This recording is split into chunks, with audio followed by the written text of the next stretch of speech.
eres Dios, eres Dios. Cuán hermoso tu nombre es, cuán hermoso tu nombre es.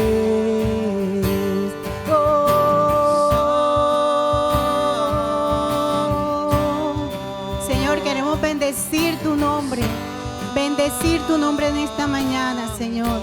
Tú que eres toda sabiduría, tú que eres el que lo llena todo en todo, Señor. Queremos bendecir tu nombre. Cuán hermoso eres tú, cuán hermoso eres tú, cuán hermoso eres tú, Jesús. Cuán hermoso eres tú, cuán hermoso eres tú, cuán hermoso eres tú, Jesús. Cuán hermoso eres tú, cuán hermoso eres tú, cuán hermoso eres tú, Jesús.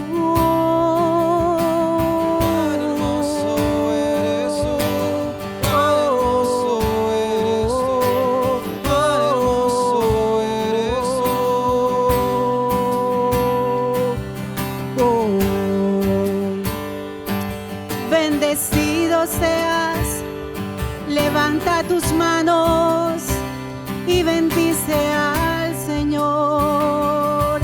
Te exaltamos, Señor Jesús, exaltamos tu nombre, que sobre todo nombre, el nombre de Jesús, el nombre de Jesús, nombre sobre todo, nombre sobre todo eres tú. Nombre sobre todo eres tú. Nombre sobre todo eres tú. Nombre sobre todo eres tú.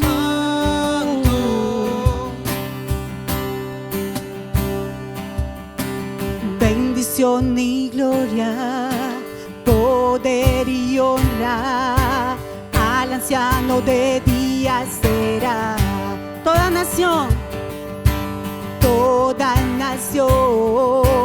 y la creación al anciano de días se postrará. Bendición y gloria, poder y honra al anciano de días será.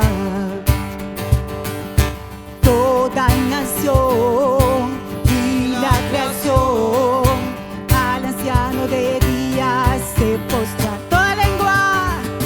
Toda lengua confesa, declarará su gloria. Toda rodilla se doblará, adorando tu nombre exaltado será. Y tu reino, anciano de días, no pasará.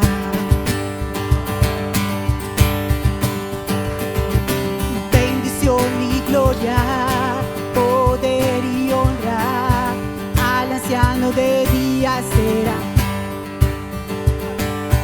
Toda nación y la creación al anciano de días se postrará. Toda lengua confesará, declarará tu nombre. Toda rodilla se doblará, adorando tu nombre exaltado será. Y tu reino, anciano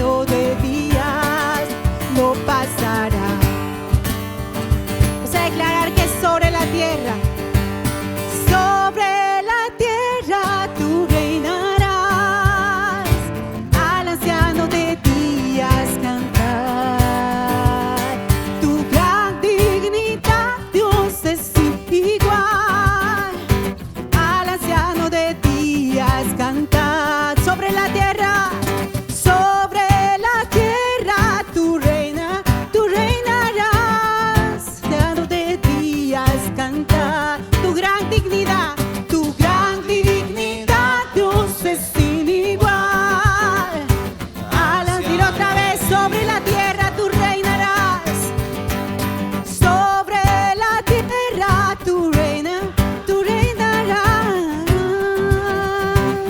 Canta tu gran dignidad,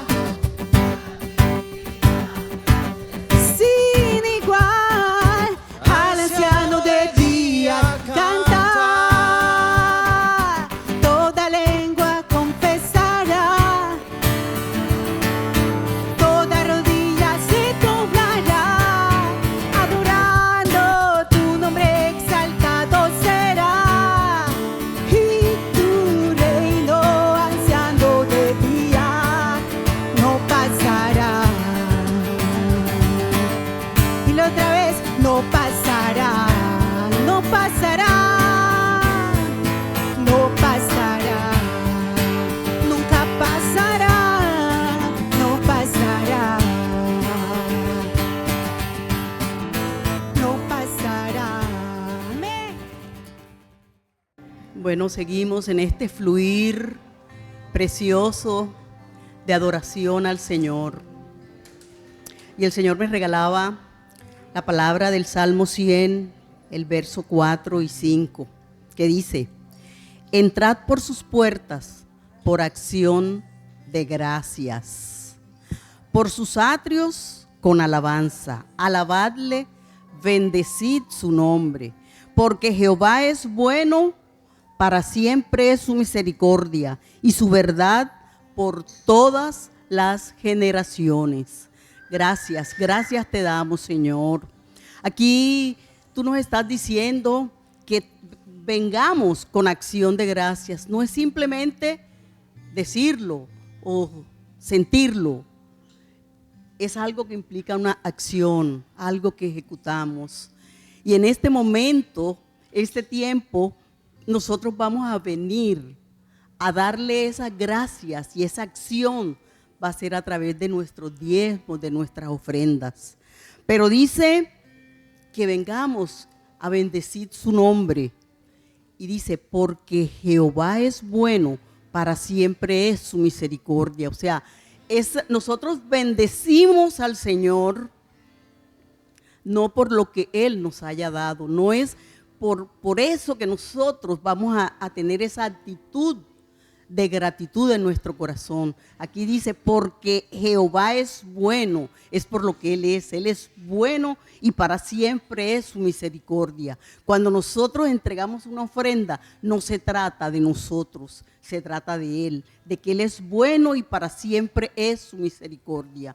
No por lo que, Señor, aquí, porque tú me diste y yo te doy, como si fuera un trato que estamos haciendo dos. Es simplemente glorificarlo a Él. Por eso el tiempo de las diezmos y las ofrendas es un tiempo de adoración a nuestro Dios, porque lo estamos exaltando es a Él y se trata es de Él.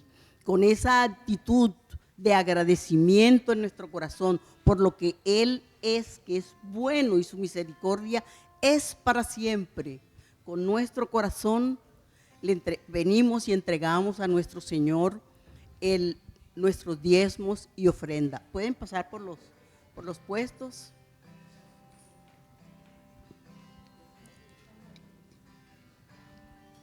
Sí, Señor.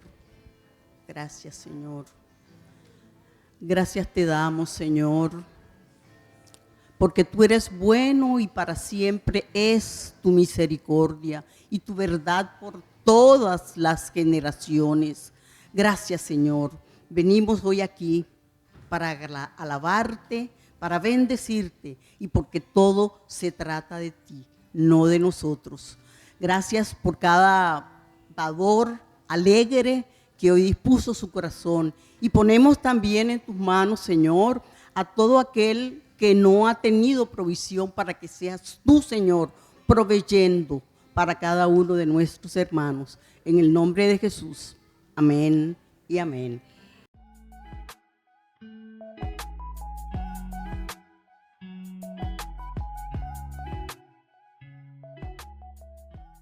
Muy buenos días. Bendiciones a todos. Bendiciones a todos. Qué bueno este tiempo de alabanza que hemos tenido en esta mañana. Quiero saludar especialmente a Dino, nuestro hermano Dino. Qué bueno que estés. Esta es tu casa, Dino, tu casa que te vio nacer. Te amamos. Qué bueno. Bueno, y bienvenidos todos en esta mañana tan especial. Saludé a esta parejita hermosa al principio. Son de la iglesia Comunife Norte, de allá donde los pastores Eduardo y Liz, y hoy nos están visitando, están aquí de vacaciones. Qué bueno tenerlos, que están aquí con nosotros. Bueno, y también muy complacidos con esto de los devocionales.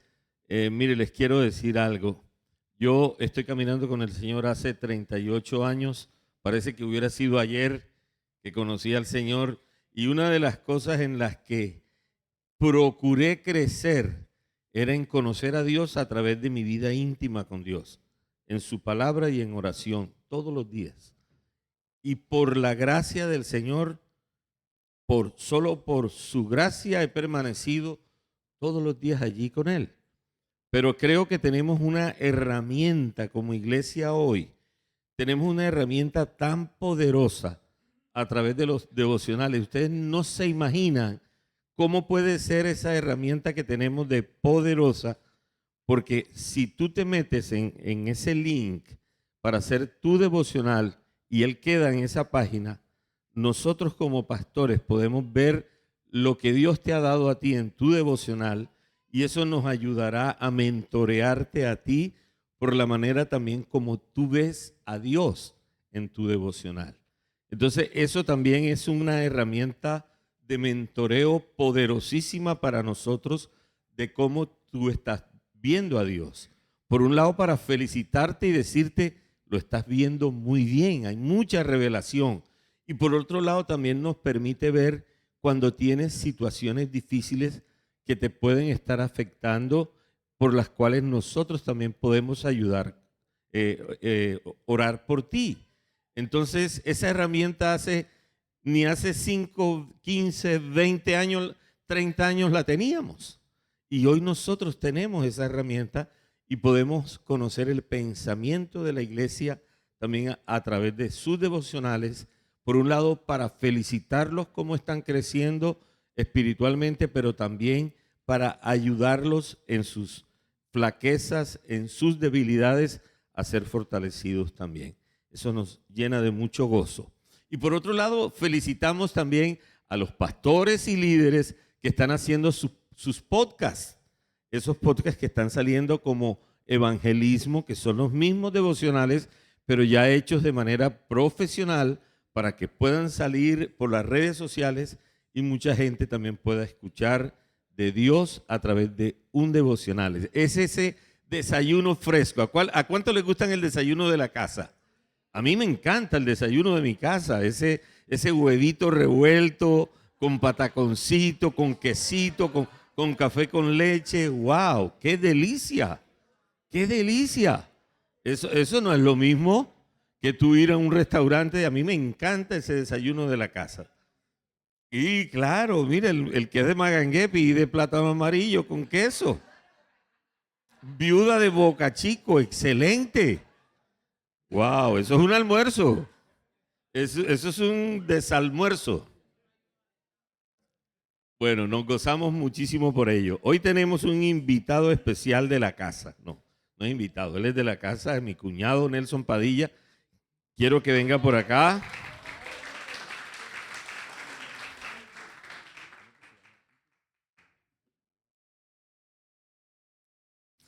Yo no sé si ustedes cuando vieron ayer el anuncio les impactó. A mí me impactó. De la ruina a la plenitud. Yo, wow, qué tremendo. Yo dije, me llamó mucho la atención cuando vimos lo que él iba a predicar. Y esta mañana, con todo lo que habíamos estado por fuera, no me había dado tiempo a abrir las diapositivas de esta enseñanza. Cuando vi las diapositivas, yo dije, no, esta enseñanza está interesantísima. Nadie se puede quedar. Así que bueno, nos gozamos por esta palabra que el Señor trae a través del pastor Nelson. y esperamos que sea de gran bendición para todos. Queremos saludar a toda nuestra audiencia, nuestros hermanos que están allí en YouTube, en diferido, y queremos los que están aquí en directo también saludarlos, a los que están en Zoom, que por una u otra razón no pudieron venir hoy. Yo sé que ha sido un día sui generis, pero bueno, estamos aquí adorando al Señor y también recibiendo de esta palabra poderosa que el Señor nos trae en esta mañana. Padre, gracias. Queremos bendecir la vida del pastor Nelson. Gracias por esta oportunidad que tú nos das de escuchar esta palabra que traes a través de él. Lo bendecimos y oramos de manera especial para que tú ministres nuestras vidas a través de esta palabra que tú has puesto en su corazón en esta mañana, Señor. Te damos gracias en Cristo Jesús. Amén y amén. Amén. Muy buenos días.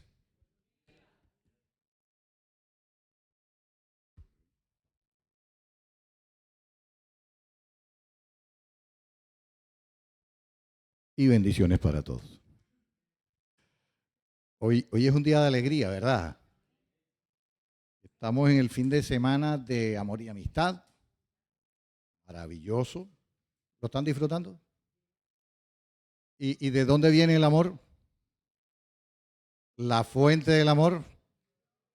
Entonces, de alguna manera la gente, aunque no lo sepan algunos, están celebrando de las cosas que Dios ha traído a su vida. ¿Y la amistad? ¿De dónde viene? De Dios.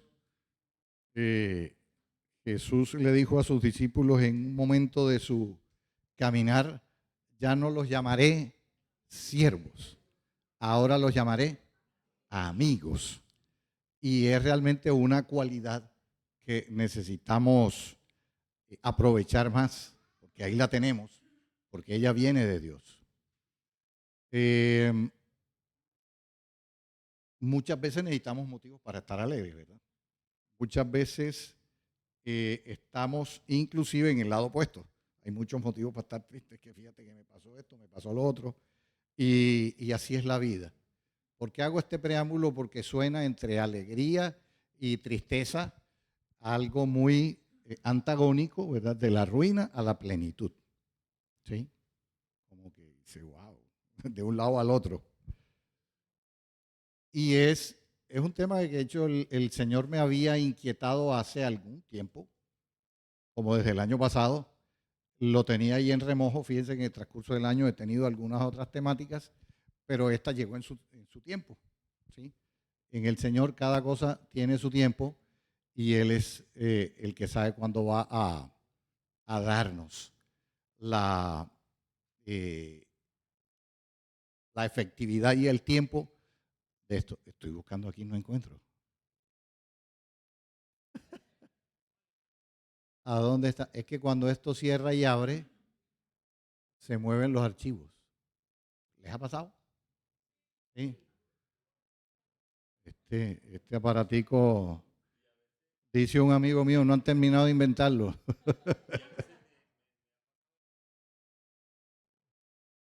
Sí. Eso sí es otra cosa. Bueno, entonces voy a orar. Gracias Dios, gracias Señor por este tiempo. Gracias Señor porque ciertamente en cada domingo, tiempo de congregarnos, tú tienes un maná, tú tienes un pan de vida, tú tienes un mensaje, Señor. Yo me pongo en tus manos, así como oraba el pastor Iván, y declaro en el nombre de Jesús que es una palabra rema para mí primeramente y para todos los congregantes, para los que están en YouTube, y que podemos hoy deleitarnos con el contenido de este mensaje. Yo lo declaro así en el nombre de Jesús, con acción de gracias. Amén y amén. Entonces vamos a empezar con los dos conceptos básicos que mueven la temática. Ruina, seguramente la tenemos clara, seguramente sabemos y generalmente lo aplicamos a cosas muy materiales. Es posible que alguien diga, no sé quién se arruinó. Estamos hablando de que se quedó sin 5, ¿verdad? La quiebra. O tal construcción, yo no sé si se acuerdan algunos hace muchos años, cuando en Cartagena construyeron el Hotel Americano, que nunca funcionó, pero que se quedó muchos años allí sin funcionar y obviamente se fue deteriorando. De hecho, no lo habían terminado hasta que llegó, pues obviamente, otro inversionista, fundó otro hotel e hizo el que ahorita conocemos como Hotel Almirante. Ok. ¿Cuántos sabían que antes el Hotel Almirante había sido algo? ¿No sabían? Era el Hotel Americano, que nunca funcionó, ni siquiera lo terminaron, y llegó a estar muchos años ahí, por poner ejemplos de nuestra vivencia, ¿verdad? Pero en realidad la palabra ruina uno empieza a buscarle y tiene muchas aplicaciones, no es tan solo asuntos de tipo económico y material. Casi siempre, como ven ustedes ahí en pantalla, es ese estado de escasez, de destrozo, de decadencia o desgracia y que puede ser aplicado a una persona, a una familia, a una nación, a un grupo de personas. Y tiene como sinónimos, para que afinemos mejor el tema, quiebra, miseria o desolación. Y es posible que algunos de nosotros, si no todos, en algunos aspectos de la vida presente o pasada, hayamos tenido, ahorita vamos a avanzar en el tema, momentos de ruina, aunque no necesariamente sean en lo material específicamente o en lo económico. Plenitud, que es una palabra que de pronto sale un poquito del contexto material en el cual estamos viendo lo que es ruina, es un estado de totalidad, de apogeo o punto culminante de algo. Cuando decimos totalidad, ¿será que falta algo? ¿Sí? Plenitud, no hace falta nada. Tiene como sinónimos esplendor, cumbre, totalidad, ya lo había mencionado, pero vamos ubicando de que con este término lo tenemos todo y no necesariamente tiene que ser una gran opulencia económica, ¿sí? Lo tenemos todo.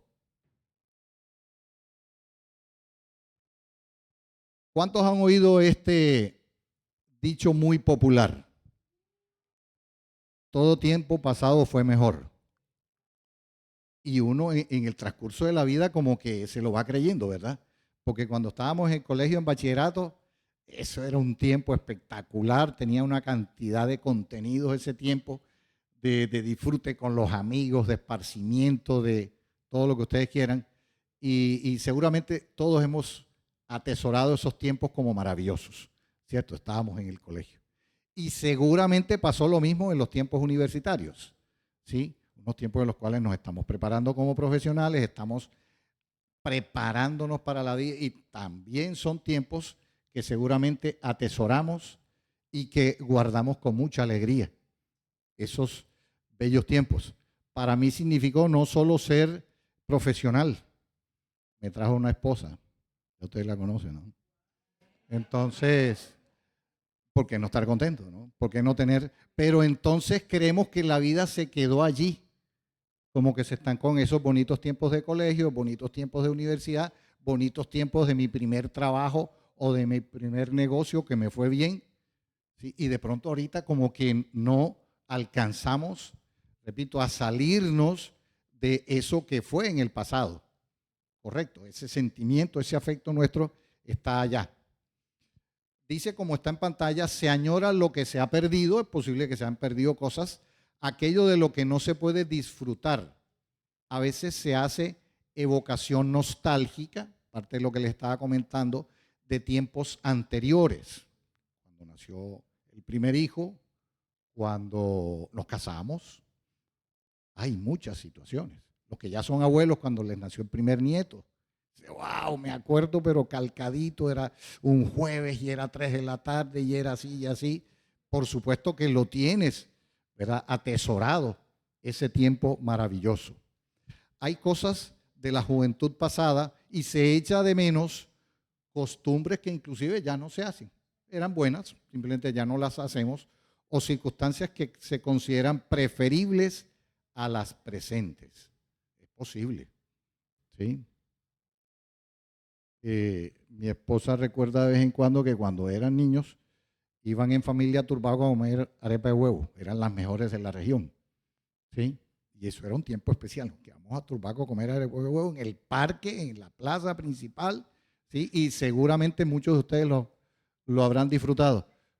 Pero hoy en día hay muchas arepas de huevo ricas por muchas partes. No hay que ir forzosamente a Turbaco, pero hay cosas como esa, ¿verdad? Del pasado, eras niño, eras joven y decías, wow, esos son tiempos maravillosos. En esta semana que he estado leyendo varias cositas de Eclesiastés que nos trae sabiduría, me he encontrado con algunos que hacen choque con nuestros pensamientos humanistas, ¿sí? Con esos pensamientos vivimos todos, aunque no lo tengamos tan identificados, ¿sí? De alguna manera vivimos en un mundo humanista y eso influye en nuestro pensamiento y en nuestro quehacer. Y una de ellas, aquí las vamos a leer. En el capítulo 7 del 10 al 14 de Eclesiastés dice, nunca preguntes por qué todo tiempo pasado fue mejor. Y mire lo que dice después, no es de sabio hacer tales preguntas. Y cuando le compartí a alguno de los compañeros en la semana esto, él decía, uy, eso me dio duro. Sí, le llegó, porque como que él menciona mucho este asunto. Y decía, no es de sabio hacer tales preguntas. Ya saben cómo se sintió, no sabio. Buena es la sabiduría sumada a la heredad y provechosa para los que ven la luz del sol.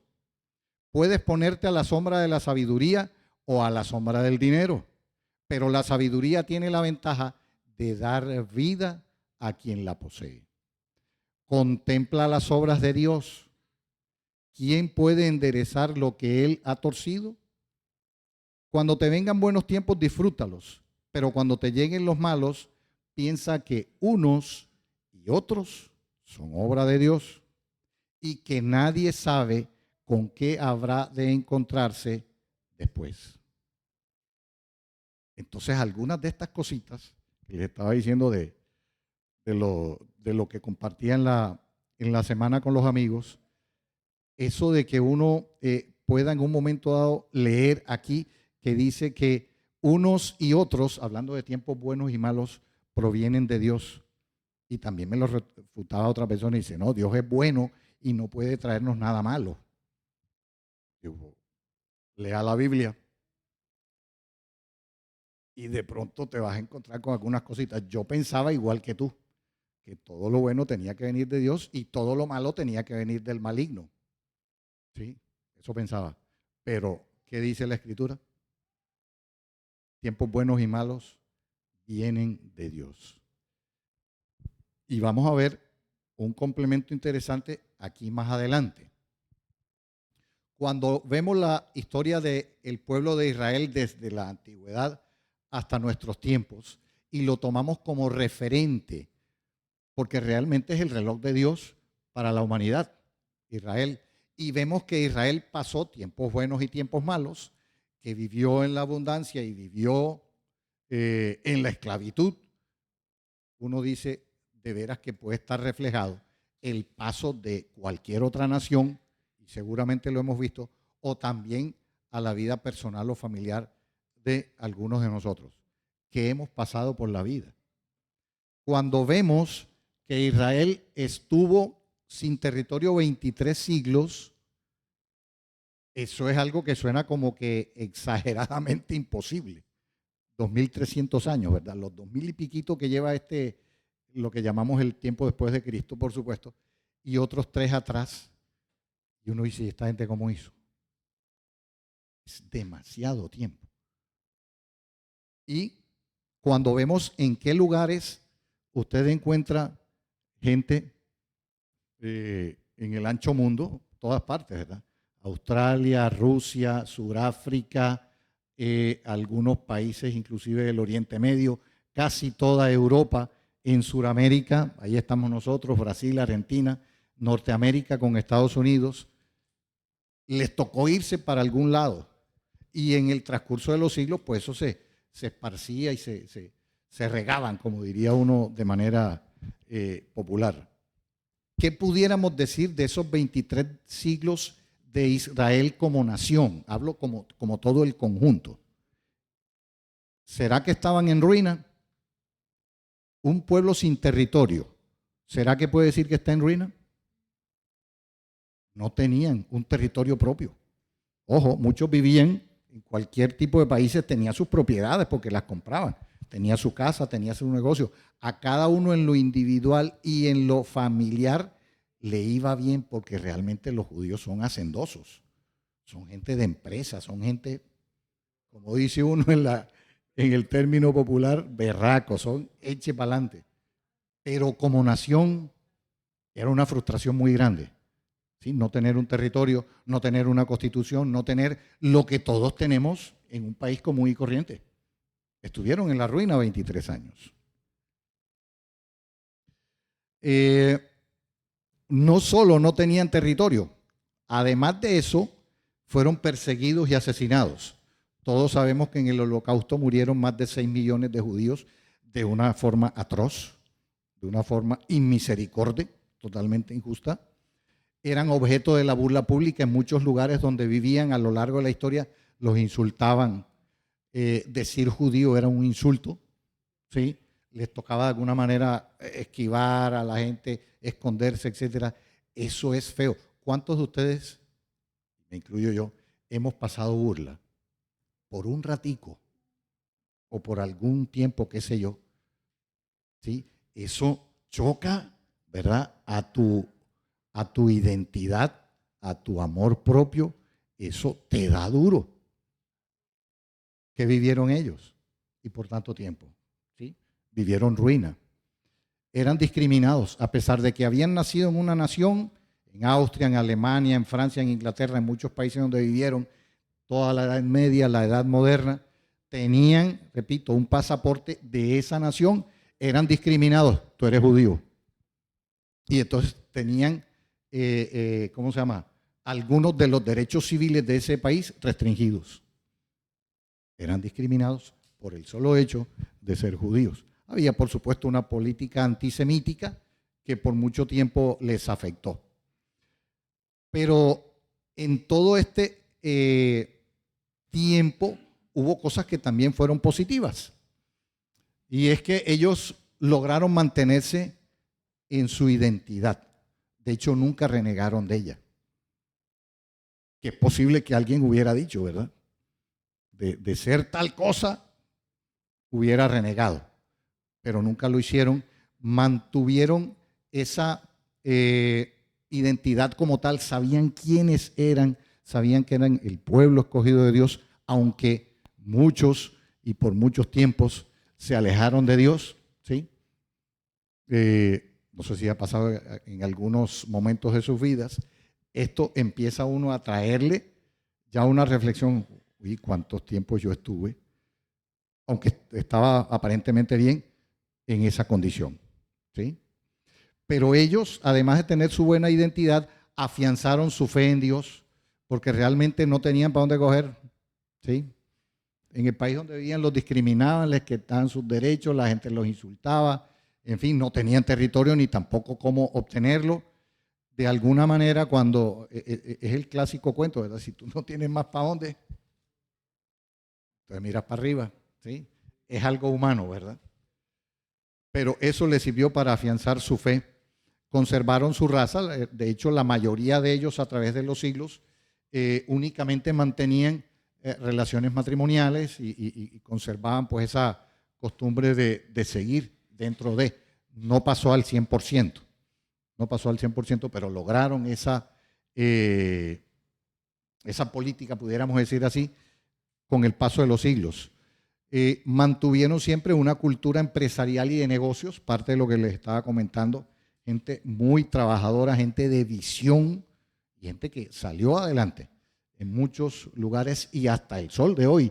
Si nosotros empezamos a revisar en las estadísticas de las empresas más grandes del mundo y más prósperas del mundo, un alto porcentaje son de israelitas. Vivan en Israel o vivan en otro lado, ¿sí? En Estados Unidos, en Inglaterra, en Sudáfrica, donde ustedes quieran. Eso ellos lo tienen y ellos lo han mantenido. La unidad en ellos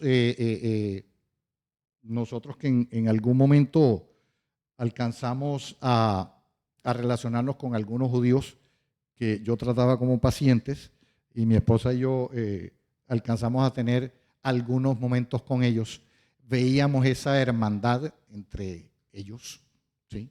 Cómo se ayudaban, y no estamos hablando tan solo de lo económico, algún asunto difícil, alguna problemática de familia, lo que fuera, ellos siempre estaban para echarse una mano, para ayudarse, y eso era enseguida, eso no era como que, espérate un ratico, voy a pensarlo, no, eran gente de acción para ayudarse entre unos y otros. Y después de 23 siglos, para esta nación, para este pueblo escogido de Dios, llegó la bendición, ¿sí? Sabemos que en el año 48, como está ahí en la mitad de la imagen, finalmente tenían un territorio, se levantaron como Estado después de tanto tiempo, y eso era una super bendición. Después de 23 siglos tú dices, wow, no me la puedo creer, parecería mentira. No fue de un solo tiro, como decimos por ahí. De hecho, el sionismo, que fue un movimiento que se levantó entre ellos mismos, o sea, como que a animarse entre ellos, nuevamente empezar a retomar ese antiguo ideal de tener un territorio, de estar unidos como nación, se fue gestando en el siglo XIX. Empezaron algunas oleadas de migración, sobre todo de Europa, desde fines del siglo XIX, principios del siglo XX. Acuérdense que en Alemania Hitler y todo el movimiento nazi los persiguió hasta matarlos. Entonces empezaron oleadas, llenaban barcos enteros, salían de algún puerto y allá llegaban a Israel a establecerse, compraban territorio. Acuérdense, eso todavía era parte del Imperio Otomano, ¿sí? Eso ni siquiera era de los nativos de allí.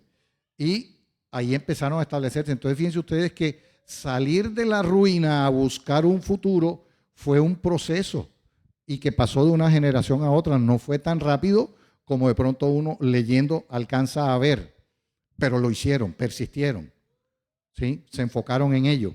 Se afianzaron como Estado independiente. Ustedes saben que al día siguiente de proclamarse como Estado, ya los árabes le estaban armando la guerra y ellos firmes. De pronto eso les sirvió para darse cuenta y decirse ellos mismos, muchachos, esto es peleando. No es tan solo sacar un documento de que somos un Estado y que la ONU nos respalda y Inglaterra y Estados Unidos lo respaldaban y ahorita tenemos que pelear. Y han pasado por varias guerras y esas mismas guerras les han servido para afianzarse, porque no han perdido ni una, ¿sí? Han expandido su territorio, han hecho crecer su industria militar, producen cualquier cantidad de cosas y tienen un crecimiento en todos los aspectos que ustedes ven allí, económico, social.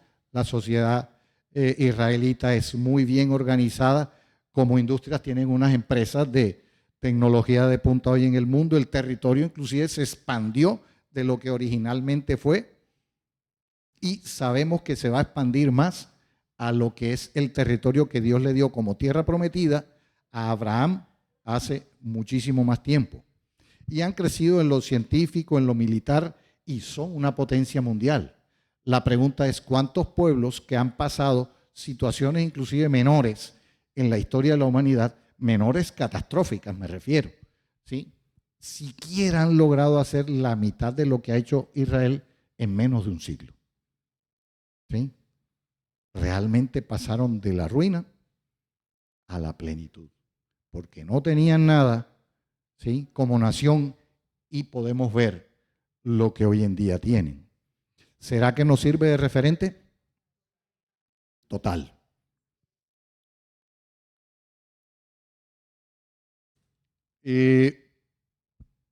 Un pequeño grupito de personajes bíblicos que vivieron en la ruina. Y vale la pena ya puntualizarlos, ¿verdad? Adán fue el primero. ¿A usted no le llama la atención que la historia de entrada empieza como que muy chévere, muy bonito, en el Edén, puedes agarrar los frutos, la presencia de Dios estaba con ellos todo el tiempo y no demoró mucho tiempo cuando se la embarraron, ¿cierto? Adán y Eva. y los expulsaron del Edén. ¿Sí? De la plenitud a la ruina. Aquí fue al revés. De la plenitud a la ruina. Sin la presencia de Dios. Y ahora sí que dice la Escritura, mijito, a ganarse el pan con el sudor de su frente. ¿Sí? Les tocó. Job. Ahí por un asunto muy puntual en el cual Dios le da permiso, por decirlo de alguna manera, al maligno. Dice, te doy permiso para que pruebes a mi siervo Job, para que veas tú con quién te vas a meter. ¿Sí? Y Job, ciertamente, un tipo de fe, un tipo de perseverancia y que sabía que aunque estaba pasando eso, Dios no lo abandonaría. ¿Sí? Pero le tocó duro. ¿Sí? La enfermedad, horrible, y no había cura en esos tiempos. Una bancarrota porque fue un tipo próspero y llegó a estar sin nada. Hasta los amigos lo abandonaron, ¿sí? Y también la familia. Es muy feo esa parte donde la esposa le dice a Job románticamente, si sería romántico, ¿ah? Reniega de tu Dios y vente conmigo. Estoy parafraseando, ¿no?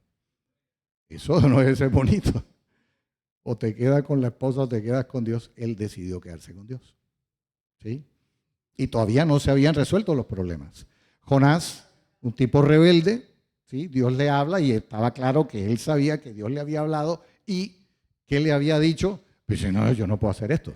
Yo creo que Dios está loco. ¿Sí? Yo cómo le voy a decir a esta gente de Nínive que es así y es asado, ni bolas me van a parar y es más, quién sabe en qué termino yo.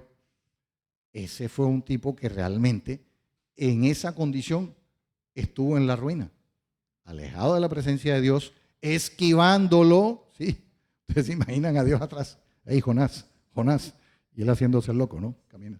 Oye, Jonás, hasta que lo metió en la boca del pez, en el estómago del pez. El rey David, ampliamente conocido como un hombre de Dios y del cual se dice que es un hombre que tuvo un corazón conforme al de Dios. Todavía no sabemos por qué, pero así fue. Digo, no sabemos por qué, porque yo todavía no me he dado cuenta, pero algo tenía David, ¿sí? Y resulta que el asunto de él era en sus sentimientos, en su vivencia interna. Tuvo grandes periodos de tristeza, de depresión y de desesperación. Y en los salmos está, en más de un salmo. ¿Sí? Él expresa eso, pero ¿cómo acude a Dios? Seguramente esa era la clave de él, ¿verdad? Para decir un hombre que vivió conforme al corazón de Dios. ¿Y qué decir de José, el favorito de su padre Isaac? Todo lo que le tocó vivir, ¿verdad? Fue esclavo, fue vendido como esclavo, lo tuvieron por allá encarcelado injustamente porque la esposa de Faraón le tenía ganas, vamos a decirle de esa forma. Y son cosas que pasan en la vida, ¿eh? Son cosas que pasan, estamos hablando de cosas de la realidad, ¿no? Y ¿qué pensaría José allá metido? ¿Ah? Oye, Dios, ¿a qué horas me va a salvar? Y yo llevo aquí años y esperando.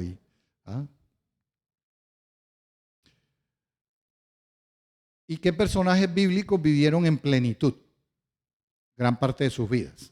Abraham, ¿sí? El padre de la fe, lo llaman de por allá, un territorio chiquito, maluco, por allá en el extremo de Asia. Véngase que yo le tengo un plan en la tierra prometida. Y sí, fue realmente un tipo que vivió en plenitud. Noé, en una época muy difícil, con tamaña empresa, y no solo por la construcción de un arca que iba a tener a toda la creación ahí metida en parejitas, sino que él cómo hacía para hacer eso. ¿Sí? ¿A qué trabajadores iba a contratar para que hicieran esa locura? Pero se las arregló y lo hizo. Y fue un hombre que vivió en plenitud.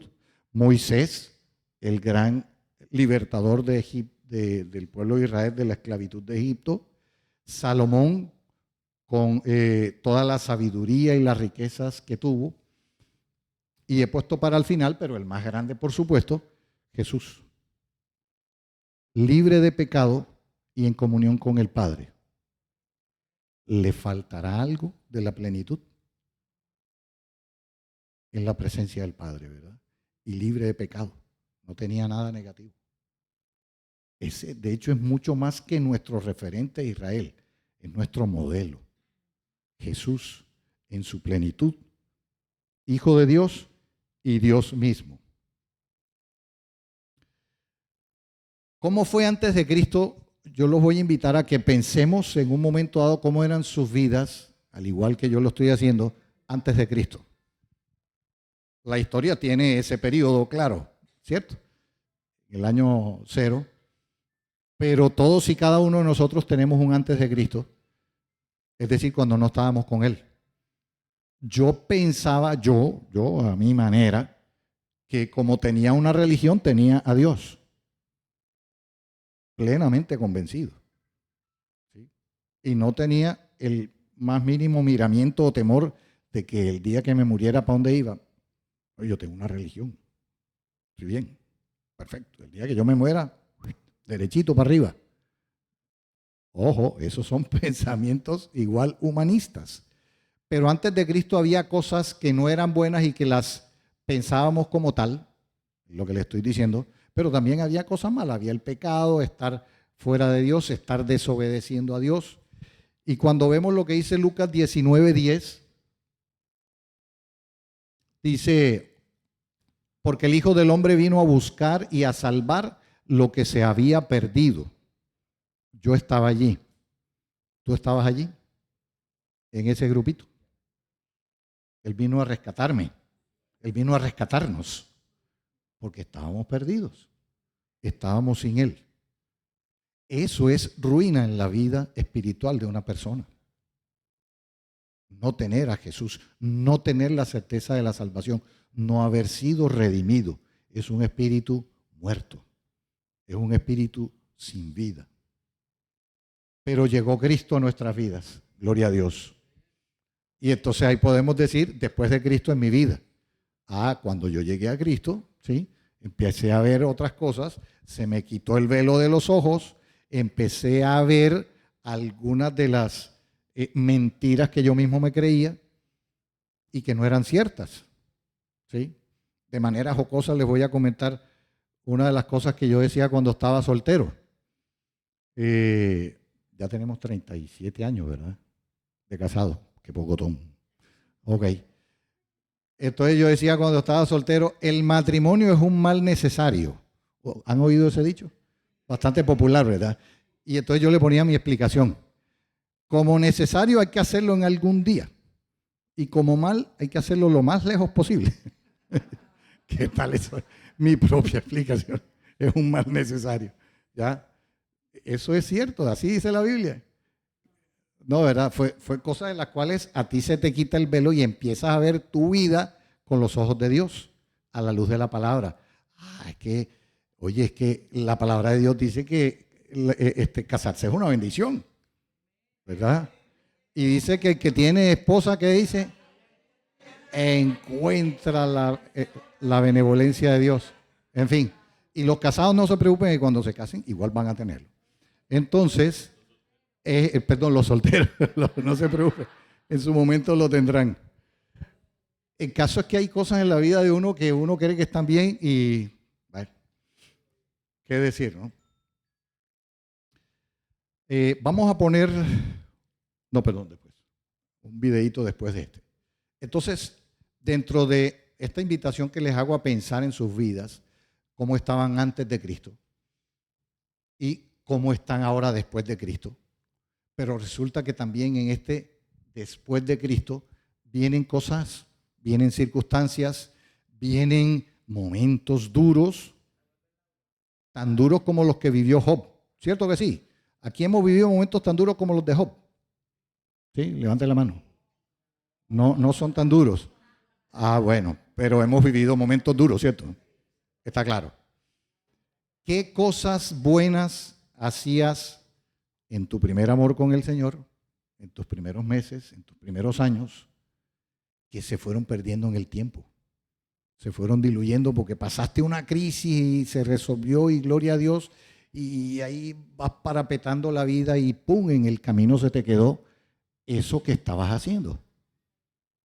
Entonces ahora ya estamos después de Cristo, pero, ¿verdad? Con todo este caminar, repito, cosas que han pasado, no tan feas como las de Job, pero cómo nos modificaron la vida. ¿Cierto? Los invito también a que meditemos por un momento de esas cosas que hacías antes que no estás haciendo ahora. O de pronto a medias, o de pronto a raticos. Y quiero preguntarte cómo está tu vida de oración diaria. Y aquí Marlene y Gaby nos estaban precisamente motivando a través de esos devocionales, ¿verdad?, a que cultivemos en ese diario vivir nuestra relación con Dios. Porque no es un requisito, ¿eh? Es una vivencia, es una experiencia, ¿sí? Es estar con Dios.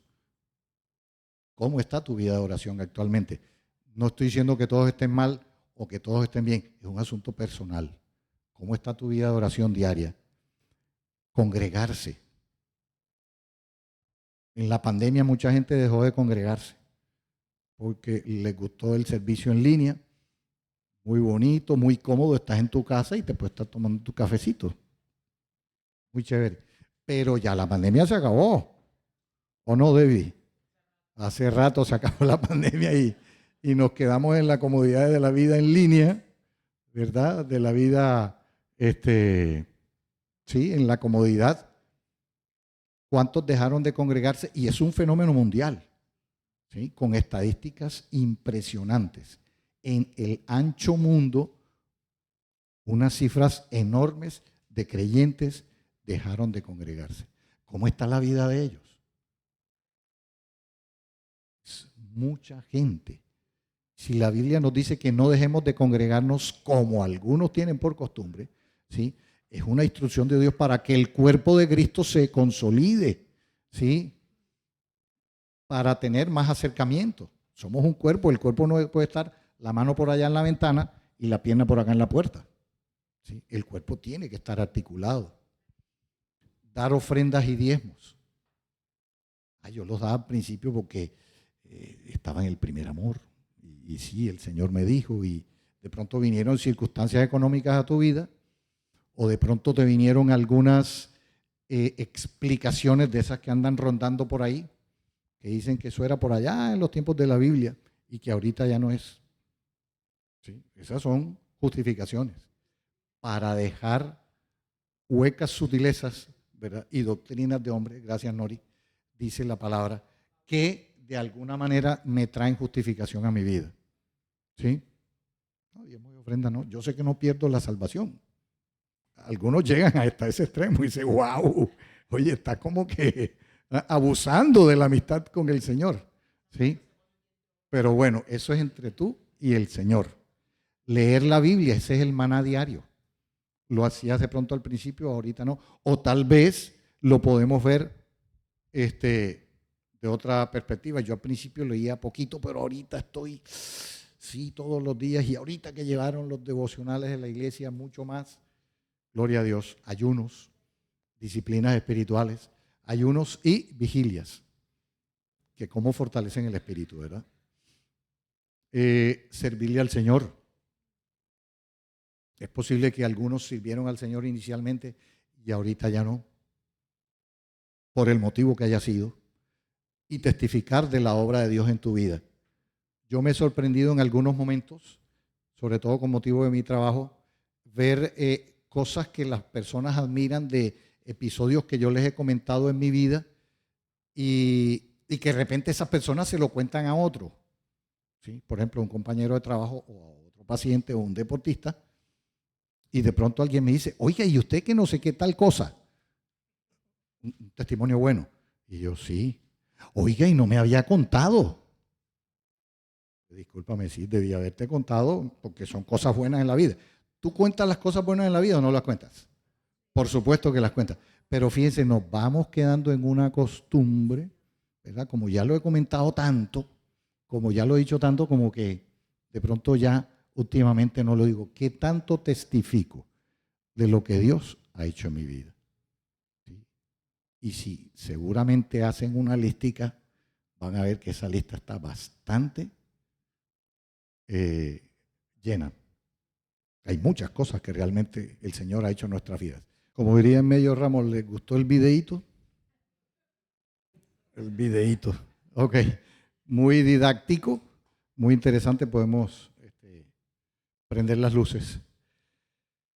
Vemos como un pueblo que en ese tiempo, ellos, al momento en que se levanta Nehemías en su acción, ya tenían 152 años de estar allá en la esclavitud en Babilonia, 152 años. Y este señor, con todo ese trabajo tan arduo, tan diligente, tan con las pilas puestas y todo un equipo de trabajo, en tan solo 52 días hace esa reconstrucción. Seguramente más de uno de ustedes se acuerdan cuando el pastor Iván nos compartió en una serie de varias entregas todo lo que pasó en la época de Nehemías, como el significado, ¿verdad? Las puertas, los episodios que vivieron.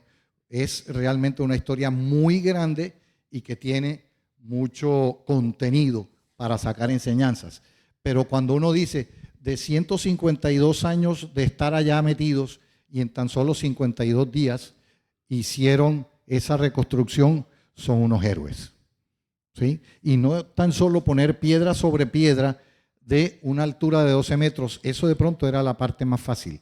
Hacer las puertas, que quienes construyen aquí saben que esa puertecita tiene, hoy en día, porque bueno, ya las venden hechas, ¿verdad? Pero cuando las hacía antes el ebanista y el carpintero y después venía de la chapa y quedó descuadrada y una cantidad de cosas, una puertecita. Ahora imaginémonos esos portones tan grandotes hechos con una madera muy especial. No podían equivocarse. ¿Qué tal que la puerta les quedara más chiquita? Por ahí se le metían los enemigos. O más grande, no cerraba. Una puerta muy pesada, etcétera. Que los aldabones no funcionaran. Bueno, eso tenía una serie de detalles para las 12 puertas. Bíblicamente cada una tiene su significado aplicable a la vida espiritual. 34 torres de vigía, ¿sí? Y por una longitud aproximada de 4.5 kilómetros. Yo me quito el sombrero, 52 días. Eso es apoteósico. Es apoteósico. Lo que hizo Nehemías y que vimos en el video es interesante. Con nuestra imaginación, ubiquémonos cualquiera de nosotros como si fuera Nehemías, ¿verdad? Y va delante del rey, ojo, que son un pueblo esclavo. Y a los esclavos no se les tiene en cuenta nada. Y este tipo pide audiencia con el rey. Por supuesto que había orado ante Dios. Él tenía esa convicción de que su tarea venía de Dios y porque era necesario rescatar a su pueblo. Cuando él habla con el rey, ¿cómo se llama el rey? Artajerjes, es un nombrecito raro, ¿verdad? Y el rey le concede esa petición y lo ayuda, ¿verdad? Porque le dice, ¿qué materiales necesitas? Y toda la cosa. Podemos ver que realmente Dios actuó de una forma tremenda. ¿Y cómo los organiza? Ahí lo vieron, ¿verdad? Los orfebres, los carpinteros, los soldados, los no sé qué, por grupitos. Unos hacen puertas, otros hacen murallas, otros hacen torres. Y es por eso que en tan corto tiempo lo sacaron adelante. ¿Será que eso de la vida material lo podemos traer a nuestra vida integral, no tan solo espiritual? En la condición que podamos estar en un momento dado, ¿sí? Que lleve años, en tan poco tiempo real, tiempo de la realidad, ¿será que podemos reconstruir los muros de nuestra vida? Lo que se haya derribado, lo que se haya afectado. Claro que sí se puede. ¿Sí? Nehemías fue ante la presencia del Señor, se llenó de ese valor, hizo un plan y Dios lo sorprendió. No solo el plan estaba bueno, sino que el rey le aportó materiales para eso. Fue realmente toda una odisea que finalmente tuvo buenos resultados. Dice en el libro de Nehemías 6:15, para respaldar lo que estábamos viendo, fue terminado pues el muro el 25 del mes de Elul en 52 días. Y cuando lo oyeron todos nuestros enemigos, temieron todas las naciones que estaban alrededor de nosotros y se sintieron humillados y conocieron que por nuestro Dios había sido hecho hecha esta obra.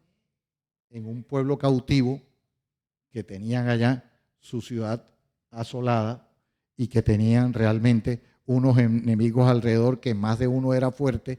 En 52 días levantan esto, temieron sus enemigos y se dieron cuenta que Dios estaba con ellos. ¿Tú quieres que la otra gente te diga Dios está contigo? Tienes cómo hacerlo, pasando de ruinas a plenitud. Esta gráfica la traigo, la tomé de una conferencia que escuché en estos días de un psiquiatra, su nombre está allí, Jeffrey González, y él lo presenta en una conferencia como el Pentágono de la Salud. Obviamente es médico. Y él en esa gráfica nos muestra estos 5 elementos. Perdón, yo le modifiqué el nombre y lo pasé del Pentágono de la Salud al Pentágono de la Vida, porque realmente tiene una integralidad de vida. Vemos en la base, a la izquierda, hábitos sociales y a la derecha, hábitos espirituales.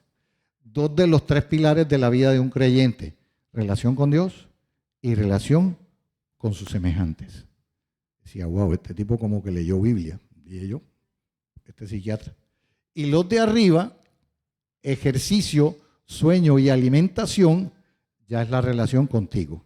¿Sí? Tú comes para ti, haces ejercicio para ti. Eso no le influye al vecino, ¿cierto? Ni al amigo, haces para ti. Y duermes para ti, nadie puede dormir por otro. Estoy hablando de esta manera jocosa, pero para recordar que eso es algo que es de tu vida personal. Dormir, comer y hacer ejercicio. Interesante que este señor, en un contexto muy científico, y créanme que fue una conferencia muy, pero definitivamente muy buena, lo comentábamos con mi esposa y con otros colegas, tiene por supuesto esos contenidos bíblicos que, aunque él no los expresa y los trae allí, por supuesto se convierte en algo muy sabio.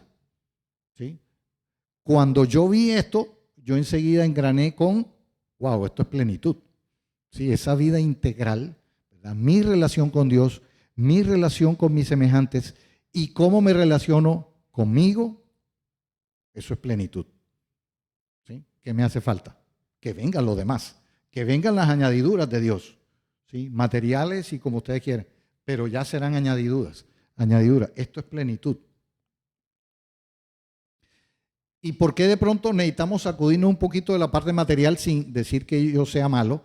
Pero cuando vemos esa escritura en Lucas, y les dijo, mirad y guardaos de toda avaricia, porque la vida del hombre no consiste en la abundancia de bienes que posee. No está diciendo que los bienes sean malos.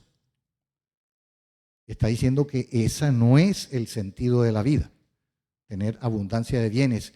Y previamente está hablando de avaricia, ¿verdad? Es cómo está el corazón de una persona con referencia a lo material.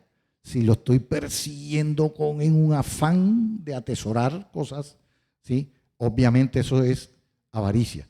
Pero ojo que nos debemos guardar de esa avaricia, porque mucho más allá que coleccionar o almacenar o tener muchos bienes, ¿verdad? La vida es mucho más que eso. El cuadro de su derecha habla de una estadística, la puse fue en gráfica, de una estadística que probablemente la han visto en otros momentos. Y quien escribe dice lo siguiente: si tienes comida en la nevera, ropa limpia para ponerte, un techo sobre tu cabeza y un lugar seguro para dormir, todo material, ¿verdad? Abajo dice, eres más rico que el 75% de la humanidad. Y no está hablando de grandes capitales, ¿verdad? Y es una realidad. Hay otra que no pude encontrar, pero que en su momento he leído. Si aparte de eso, lo que están viendo con sus ojos, tienes un trabajo, dice que estás por encima del 92% de la humanidad. O sea que el 91% de la humanidad, alguna de esas cosas le hace falta. O no tiene un techo para vivir, no tiene que ser propio, o no tiene las 3 comiditas, o no tiene un trabajo. Dice, wow, las necesidades básicas suponemos que todo el mundo debería tenerlas cubiertas, sea donde viva y en el país que viva, pero eso no pasa. Vivimos en un país denominado de tercer mundo, pero créanme que somos privilegiados, porque más de uno de nosotros, inclusive viviendo a veces con ciertas limitaciones, tenemos un techo, tenemos comida, tenemos una familia, tenemos un trabajo. Y a veces no nos alcanza. Dios mío, dame, ¿verdad? Bendíceme y tráeme más.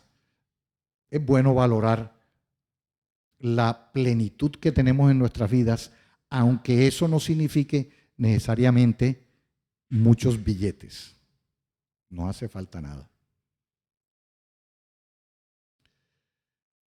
Le escribe entonces el apóstol Pablo a los Efesios. De este modo todos llegaremos a la unidad de la fe y del conocimiento del Hijo de Dios, a una humanidad perfecta que se conforme a la plena estatura de Cristo. Y aquí tenemos ya esta palabrita que nos va a llevar a lo que viene. Y la voy a repetir. De este modo todos llegaremos a la unidad de la fe y del conocimiento del Hijo de Dios, a una humanidad perfecta. ¿Quieren esa humanidad perfecta? Yo la quiero. ¿Sí? La necesitamos, la anhelamos. Que se conforme a la plena estatura de Cristo. Ese es el modelo. En conclusión del mensaje anterior, ahí esa escritura está dirigida a todos los creyentes. ¿Sí? A todos, el 100%. Está hablando de la unidad de la fe. Y nuestra fe está en Cristo como Salvador y Señor. La fe es única. Dice que debemos llegar a un completo conocimiento de Jesucristo. Cuando recibimos a Jesucristo, ya lo conocimos en su totalidad. Ahí empezó, ¿verdad? Ahí empezó la historia. ¿Sí? Necesitamos conocerlo más y seguirlo conociendo y seguir compartiendo con Él. ¿Sí? Disfrutando de su compañía. Dice que vamos a llegar a una humanidad perfecta. Ese es precisamente el destino que Dios nos tiene, y tenerlo como referencia. Cuando habla de la estatura no está hablando de los centímetros, está hablando de lo que tiene Jesús en su propia esencia. ¿Qué es Jesucristo? ¿Sí? Como Dios, como Hijo de Dios, y qué es para nosotros. Ese es realmente la meta, el objetivo. Entonces, sea que en un momento dado es posible que hayas identificado cosas de ruina en tu vida, presentes o recientes. El salmista David escribió en el Salmo 145, versículo 14, el Señor ayuda a los caídos y levanta a los que están agobiados por sus cargas. Y esta última parte sí que me llama la atención, porque muchas veces no es un asunto tan de, tan de escasez, tan de tragedia. Cargas, ¿quiénes no tienen cargas aquí? Hay cosas que nos preocupan, ¿verdad? Y bastantes. En lo que llevamos el año, a mí en lo particular me ha tocado vivir una situación difícil por causa de que me hicieron unas transacciones fraudulentas en mis cuentas bancarias. Me hackearon una cantidad de dinero. El otro día estaba comentándolo con Norita. Y me tocó vivir un proceso en lo natural, con abogado y con una serie de cosas, ¿sí? A eso se le sumaban los atrasos en los sueldos, y ahí es cuando tú dices, Dios mío, pero si estoy viviendo esta situación bancaria y aparte los sueldos los están atrasando, ¿yo qué hago? ¿Qué hacer? Sí, claro. Ojo, que cuando yo estaba viviendo algunos de esos momentos no veía eso. Tú estás así. Ay, Dios mío, ¿y ahora qué hago? Y malayándote y cosas de esa vivencia humana en la carne y en el alma. Y el Señor nos ha venido sacando, gloria a Dios. No fue de un día para otro, llevamos 3 meses en el asunto bancario, ya se ha resuelto prácticamente en un 90%, gloria a Dios, pero el Señor no nos deja, no nos desampara, no nos suelta. Eso fue carga durante muchos tiempos, hasta el momento inclusive, yo que siempre me he vanagloriado, lo digo en buenos términos, de tener un buen dormir, ¿sí? a mi esposa le da un poquito de envidia y dice, sí, tú nomás te das la vuelta y ella se demora otro ratico. Para ti sabroso, ¿sí? Enseguida. Y créanme que en estos tiempos de carga, con todo y que le entregaba las cargas al Señor, había más de una noche que eso no pasaba. Por más que uno quiera tener la paz de Jesús, eso no pasaba. Y nos conseguimos unas goticas muy buenas, ¿verdad? Y con eso, oye, bueno, vamos a ponerle solución al asunto. Unas goticas para dormir. Son las cargas de la vida, ¿sí? Que a veces llegan sin avisar. Pero probablemente no sea tan así. El profeta Isaías escribió en el capítulo 41:13, porque yo Jehová soy tu Dios, quien te sostiene de la mano derecha y te dice, no temas, yo te ayudaré. Esto pasa desde lo más chiquito hasta lo más grande. En esta semana que estaba haciendo unos trabajos en Mamonal, y seguramente todos los que han pasado por ahí se han dado cuenta cómo se ha deteriorado la vía, pero que parece una trocha, esa es la palabra. Los carros tienen que andar a 1, a 2 y esquivando una cantidad de cosas. Bueno, yo estaba en ese trabajo en la mañana y tenía que regresar rápidamente a mi trabajo de las tardes. Y pasar por ahí, ay Dios mío, no me gusta llegar tarde al trabajo. Empecé a orar y a orar en lenguas. ¿Sí? Señor, despeja el camino. ¿Cuántos lo han hecho? En los trancones de Cartagena más de uno lo hemos hecho, ¿verdad? Señor, abre. Pero mire, fue impresionante esto de que Él sostiene. ¿Cuántos a veces hemos echado palabritas feas de los motos? Pues resulta que se atravesó un moto de aquí y entonces me dio la vía por acá. Y se atravesó un bucetero por allá y yo encontraba vía por aquí. En menos de lo que yo pensaba, yo me pasé cualquier cantidad de vehículos, pasé al otro lado del trancón, no solo llegué a tiempo, llegué adelantado, como de costumbre. Y decía, wow, Señor, tú sí que la tienes de la manera que uno, estoy hablando de algo que puede ser insignificante, ¿eh? Digo, o sea, no tiene ninguna relevancia, pero el Señor lo hace. Y de cosas grandes con más razón. Cualquier situación que sea necesaria, Él nos lleva de su mano derecha y nos ayuda. Entonces la plenitud, ya terminando, es realmente esa vivencia interna y que se refleja a nuestra vida natural, de lo que hace Dios en nuestra vida, independientemente de momentos difíciles o de ruina, de cargas, de preocupaciones, independientemente de lo que sea que no nos guste, Dios es soberano, Dios está por encima. Ojo que algunas de esas situaciones, y probablemente no las hayamos identificado, vienen porque Él las trajo, no solo las permitió, las trajo a nuestras vidas. Ahí lo vimos en Eclesiastés, ¿verdad? Y sea unas y otras, cuando habla de las cosas buenas y las cosas malas, unas y otras el Señor las trajo a tu vida. ¿Sí? Y así como me decía ese amigo en un chat en esta semana, yo no creo que Dios me traiga cosas malas a la vida. Seguramente más de uno de nosotros piensa así. Él no es que quiera traernos mal a la vida, pero a veces esas cosas malas que Él ha traído han sido para movernos, sacudirnos. Inclusive que hablábamos, el pastor Iván y yo, en estos tiempos de este problema bancario que tuve, él me decía sabiamente, mira qué mensaje tiene el Señor detrás de todo esto. ¿Sí? Porque cuando uno está en el calor de esta situación tan fea, uno de pronto como que no se percata de ello. Y me dice muy sabiamente, mira qué mensaje tiene el Señor detrás de todo esto. ¿Sí? Y eso le toca a uno en lo personal. ¿Sí? Y el Señor realmente no se queda calladito. El Señor le muestra a uno y le dice a uno, wow, esa es la vida. Porque en Él habita corporalmente toda la plenitud de la deidad, es decir, la plenitud de Dios. Terminando con este mensaje, nosotros realmente necesitamos poner polo a tierra, porque sí pensamos a veces de manera muy romántica que la vida nuestra, después de Cristo, así como lo mencionamos, después de Cristo todo va a ser color de rosa.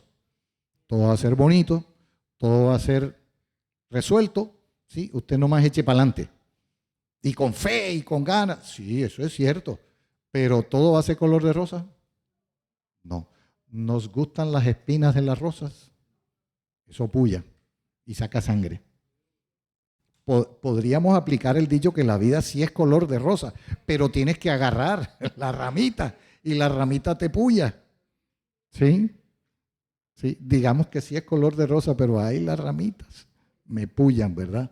Y es lo que nosotros en un momento dado, les decía, poniendo polvo a tierra en nuestras vidas, necesitamos ser muy apercibidos de lo que el contenido de la vida de un creyente tiene en su día a día y en diferentes épocas, en diferentes estaciones de la vida. Y ser conscientes nos va a permitir, por supuesto, estar preparados para que cuando eso llegue, si es que llega algún asunto de ruina o de cargas o de situaciones que no queremos vivir, ¿cómo actuamos? Acudimos a la plenitud, acudimos a la deidad, buscamos, ¿sí? Dice ahí, porque en Él habita, buscamos que realmente en ese habitar con Él, ¿sí? Esa plenitud de la deidad traiga para nosotros una vivencia diferente. Te estoy diciendo con esto que enseguida se va a resolver el asunto. Te estoy hablando de que esa vivencia te va a servir para crecer, para madurar, para el propósito con el cual Dios la trajo a la vida. De eso se trata, vivir las situaciones de la vida en el Señor y de cómo sortearlas. Porque la verdad es que la vivencia del pueblo de Israel en 23 siglos, como lo habíamos visto, y hay en esos 23 siglos cualquier cantidad de cosas en el pueblo de Israel, eso lo podemos extrapolar a la vida humana, que tan solo pueden ser 80 años, 90, tal vez un poco más. Es un poquito ante 23 siglos que vivió Israel en todas las penurias que vivió. Seamos entonces muy conocedores de la realidad de la vida de nosotros en el Señor, para que en realidad le saquemos el mejor provecho. Compartíamos hoy en el chat de hombres eso. La vida no se trata tan solo, con el paso de los años, de acumular experiencias y cosas materiales, ¿sí? Y es por eso que gente de cierta edad dice, yo tengo mucha experiencia y a mis 80 años, no sé qué, y a mis 90, qué bueno. Pero no es que acumuló mucha cosa ni que supo mucha cosa. Lo sabio, y así dice la Escritura, es que se hayan aprovechado, ¿sí? En los 80, en los 90, lo que haya sido, los momentos que trajeron enseñanza en nuestras vidas. Eso es lo sabio. Se los voy a leer.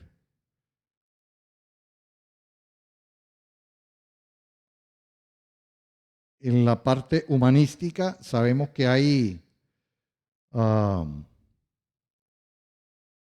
acumular conocimientos y acumular experiencia, ¿verdad? Eso supuestamente es sabiduría. Pero precisamente en Eclesiastés 90:12 dice, enséñanos a entender la brevedad de la vida, la que haya sido. 90:12, enséñanos, no, perdón, estaba en el otro, 90, Salmos. Salmos 90:12. Enséñanos a entender la brevedad de la vida.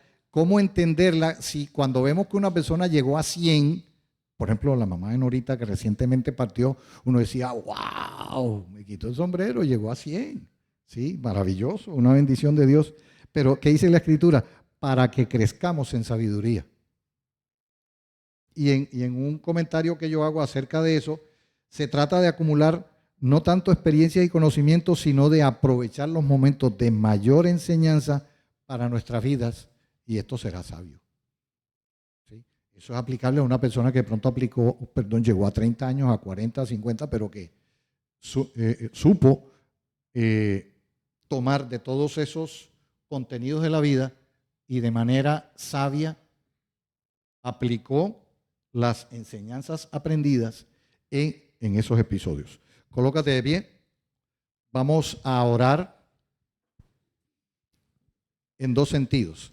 Quienes hayan identificado en su momento tiempos actuales o recientes de ruina, sea espiritual, sea material, sea natural, en cualquiera de las facetas de su vida, vamos a orar por esa situación. Y quienes en este momento consideran que están realmente en una plenitud, de pronto no perfecta, una plenitud, igualmente vamos a orar en ese sentido. Y ubicándose ustedes, cada uno ahí con el Señor, cierra tus ojitos, que es un asunto personal, y vamos a estar orando en ese sentido.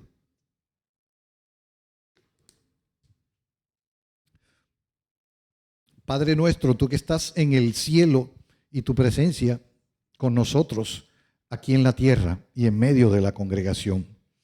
Hoy, Señor, estamos llegando a ti reconociendo que hay asuntos en mi vida de ruina, sea material, sea de familia, de salud, en algún aspecto de mi vida material hay ruina, reconociendo que tal vez hay ruina en la mi vida psicoafectiva, mi aspecto mental, depresión, tristeza, asuntos difíciles de manejar por mucho tiempo. Señor, hay ruina en mi vida, en mi aspecto mental o en lo espiritual. Señor, he dejado de hacer cosas que hacía antes y que hacía con fe, con alegría, lo hacía para ti, pero que dejé de hacer, Señor. Tal vez no esté orando en mi día a día o leyendo tu palabra en mi día a día. Tal vez no esté trayendo mis ofrendas para que sean agradables a ti. Tal vez esté viviendo situaciones que tú sabías que antes yo hacía y que ahora no hago. Hoy te presento esta situación de ruina en mi vida para que tú hagas como con Nehemías. Lléname de fuerza, de convicción, de determinación y de acción para resolver estos asuntos de ruina en mi vida. Bendito Padre, yo sé que si lo hiciste en aquel tiempo y no solo con Nehemías, en muchas historias de la vida, tanto en el pueblo de Israel como en el pueblo creyente, yo sé que tú lo vas a hacer ahora, Señor. Dame esa convicción, dame, Señor, esa determinación y dame sobre todo tu Espíritu Santo, tu fuerza del Espíritu Santo en mi vida para yo salir de esta situación de ruina. Hoy, Señor, te lo pido en el nombre de Jesús y con acción de gracias. Igualmente para los que están viviendo un tiempo de plenitud, damos gloria a Dios. Señor, hoy llegamos delante de ti con agradecimiento, porque en este tiempo vemos tu plenitud en mi vida. Vemos que tengo esa estatura del varón perfecto, Jesucristo, funcionando en mi vida. Sin ser 100% perfecto, pero eso está funcionando en este tiempo en mi vida y yo tengo esa plenitud. Gracias, Dios. Permíteme valorarla, disfrutarla y utilizarla en mi vida para mi familia y para mis hermanos, para bien, con bendición. Si tú me has traído esa bendición a mi vida, es porque igualmente quieres que yo sea canal de bendición para los que me rodean. Hoy, Señor, oramos de esta manera y de acuerdo a este mensaje con acción de gracias en el nombre de Jesús. Bendito sea, Señor. Gloria a Dios.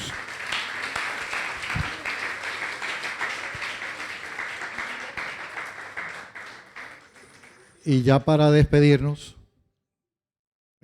simplemente seguir alegres. Estamos el Día del Amor y la Amistad. no necesariamente tenemos pretextos, ¿verdad? Porque muchas veces buscamos más pretextos para lo malo, para ponernos bravos, pero sí más bien para lo alegre. Y mantener eso, independientemente de la situación, es bueno. Miren la sonrisa de Derlis, qué chévere. ¿Ah? Gloria a Dios. ¿Cuántos han sido bendecidos a través de este tema? Amén. Qué lindo es saber cómo Dios puede también reconstruir nuestras vidas. Y meditaba yo en 52 días. En 52 días el Señor reconstruyó las murallas, que desde la perspectiva de la ingeniería en esa época, cuando no había grúas ni había nada, eso era tremendo. Lo es hoy. 52 días sigue siendo todavía un desafío tremendo para hoy. Ahora imagínense en ese momento. Creo que el Señor, si nos está hablando a cada uno de nosotros, Dios está queriendo reconstruir cosas en nuestras vidas que tal vez algunos de nosotros podamos llamarlas, entre comillas, ruinas. Tenemos esperanza que Dios quiere convertir esas ruinas en plenitud. Él quiere llevarlas a la plenitud, en cualquiera que sea el área, porque Jesús lo puede hacer por cada uno de nosotros. Creo que es un mensaje para rumiarlo, para digerirlo, comerlo, uno allí en casa, luego cuando ya esté subido también en YouTube, qué bien poderlo digerir y nosotros sacar cada uno de lo que Dios tiene, esa porción, ese pedazo de torta que tiene el Señor para darnos a cada uno de nosotros con este mensaje. Felicito al pastor Nelson por esta palabra. Padre, gracias. Lo bendecimos de manera muy, muy especial. Y oramos, Señor, para que seas tú levantando cada día nuestras vidas a esa plenitud a través de Cristo, Señor. Amén y amén. Aleluya. Bueno, Padre, te damos gracias. Y así despedimos a toda nuestra congregación. Nos despedimos también a ustedes, familia que está allí en YouTube, que está igualmente en Zoom. Gracias por estar allí. Les bendecimos de manera muy especial y nos vemos nuevamente en 8 días. Bendiciones a todos. Y bendiciones a todos ustedes. Pueden